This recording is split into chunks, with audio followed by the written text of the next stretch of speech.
மத்திய தகவல் ஒலிபரப்பு அமைச்சகத்தின் வெளியீட்டு பிரிவு பதிப்பித்த 14 தமிழ் அறிஞர்களின் நூல்கள் உட்பட 16 நூல்களை குடியரசு துணைத் தலைவர் சி.பி. ராதாகிருஷ்ணன் வெளியிட்டார்.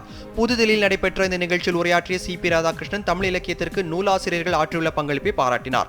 தமிழ் இலக்கியத்தை உலகளவில் எதிர்கால தலைமுறையினருக்கு பரப்பும் இந்த தொண்டு பாராட்டுதலுக்குரியது என்று அவர் கூறினார்.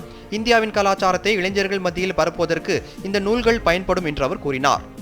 நிகழ்ச்சியில் கலந்து கொண்ட மத்திய தகவல் ஒலிபரப்புத்துறை அமைச்சர் அஸ்வினி வைஷ்ணவ் தமிழ் கலாச்சாரம் உலகம் முழுவதும் மிகவும் தனித்துவமான கலாச்சாரமாக அங்கீகரிக்கப்பட்டுள்ளது என்று கூறினார்.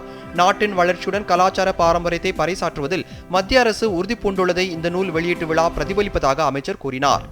விழாவில் பங்கேற்ற மத்திய தகவல் ஒலிபரப்புத்துறை இணையமைச்சர் எல் முருகன் தமிழ் மொழியை உலகளவில் கொண்டு செல்வதில் பிரதமர் நரேந்திர மோடிக்கு முக்கிய பங்குள்ளதாக தெரிவித்தார். குடியரசு துணைத் தலைவர் இந்த விழாவில் கலந்து கொண்டு நூல்களை வெளியிட்டுள்ளதற்கு அவர் நன்றி தெரிவித்துக் கொண்டார். மேற்கு வங்கத்தில் வாரிசு அரசியலை மம்தா பானர்ஜி முன்னெடுப்பதாக மத்திய உள்துறை அமைச்சர் அமித்ஷா குற்றம் சாட்டியுள்ளார். தெற்கு 24 பர்கானா மாவட்டத்தின் ராய்திகியில் இருந்து பாரதிய ஜனதா கட்சியின் பரிவர்த்தன் யாத்திரையை தொடங்கி வைத்த அவர் ஆளும் திரிணாமுல் காங்கிரஸ் ஆட்சியின் முறையற்ற நிர்வாகத்தால் மக்கள் பெரும் அவதிக்குள்ளாகி இருப்பதாக தெரிவித்தார். மேற்கு வங்கத்தில் தற்போது ஆட்சி மாற்றம் ஏற்பட மக்கள் விரும்புவதாகவும் அவர் கூறினார். வாரிசு அரசியலை முன்னிறுத்தி அபிஷேக் பானர்ஜியை அடுத்த முதல்வராக முதலமைச்சர் மம்தா பானர்ஜி முயற்சிப்பதாக குற்றம் சாட்டிய அமித்ஷா ஊழல் மற்றும் வளர்ச்சி தேக்கம் ஆகியவை தற்போதைய ஆட்சியின் அடையாளங்களாக மாறிவிட்டன என்றும் குற்றம் சாட்டினார்.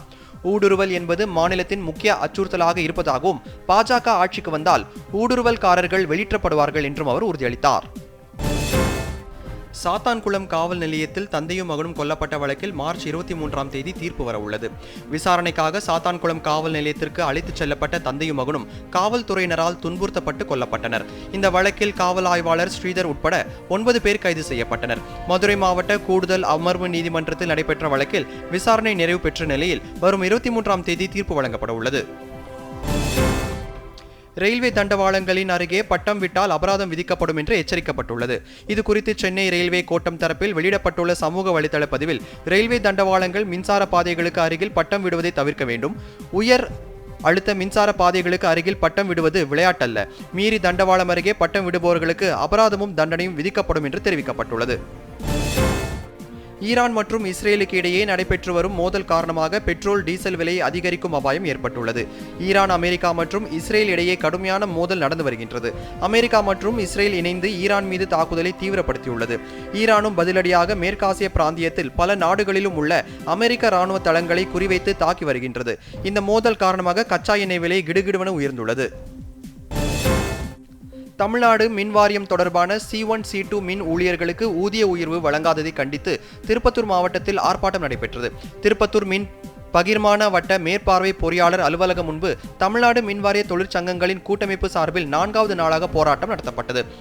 முன்னதாக அனைத்து கிளாஸ் 1, 2, 3, 4 ஊழியர்களுக்கும் சமமாக ஊதிய உயர்வு வழங்கப்பட்ட நிலையில் தற்போது கிளாஸ் 3 மற்றும் 4 ஊழியர்களுக்கு மட்டும் உயர்வு வழங்கி கிளாஸ் 1 மற்றும் 2 ஊழியர்கள் புறக்கணிக்கப்படுகின்றனர் என குற்றம் சாட்டினர். சேலத்தில் உள்ள பாஸ்போர்ட் அலுவலகத்திற்கு வெடிகுண்டு மிரட்டல் வந்ததை தொடர்ந்து போலீசார் தீவிர சோதனை நடத்தினர். கோவை மாவட்ட பாஸ்போர்ட் தலைமை அலுவலகத்திற்கு மின் அஞ்சலில் இந்த மிரட்டல் அனுப்பப்பட்டிருந்தது. இதையடுத்து சேலம் மாநகர காவல்துறைக்கு தகவல் தெரிவிக்கப்பட்டது. சேலம் பழைய பேருந்து நிலையம் அருகில் உள்ள தலைமை தபால் நிலையத்தில் இயங்கும் பாஸ்போர்ட் அலுவலகத்தில் வெடிகுண்டு நிபுணர்கள் சோதனை மேற்கொண்டனர். ஊழியர்கள் வெளியேற்றப்பட்டு முழுமையான பரிசோதனை செய்யப்பட்டது. சோதனையில் எந்த வெடிப்பொருளும் கண்டுபிடிக்கப்படவில்லை. மிரட்டல் இமெயில் பொய்யானது என்று தெரியவந்ததால் அச்சம் விலகியது. திருக்காலத்தீஸ்வரர் திருக்கோவில் நடைபெற்ற மாசிமக திருவிழாவின் முக்கிய நிகழ்வான திருத்தேரோட்டம் வெகு விமர்சையாக நடைபெற்றது. 19ஆம் தேதி கொடியேற்றத்துடன் தொடங்கிய இந்த விழாவில் திருக்காலத்தீஸ்வரர் மற்றும் ஞானம்மன் திருத்தேரில் எழுந்தருளி பக்தர்களுக்கு அருள் பாலித்தனர். ஆயிரக்கணக்கான பக்தர்கள் வடம் பிடித்து தேரை இழுத்து சுவாமி தரிசனம் செய்தனர். உத்தமபாளையம் பேருந்து நிலையம் உள்ளிட்ட 4 ரத வீதிகள் வழியாக சென்ற திருத்தேர் மீண்டும் நிலையில் வந்து நிறுத்தப்பட்டது. இந்த கோவில் ராகு கேது காலசர்ப்ப தோஷ நிவர்த்தி ஸ்தலமாக பிரசித்தி பெற்றுள்ளது.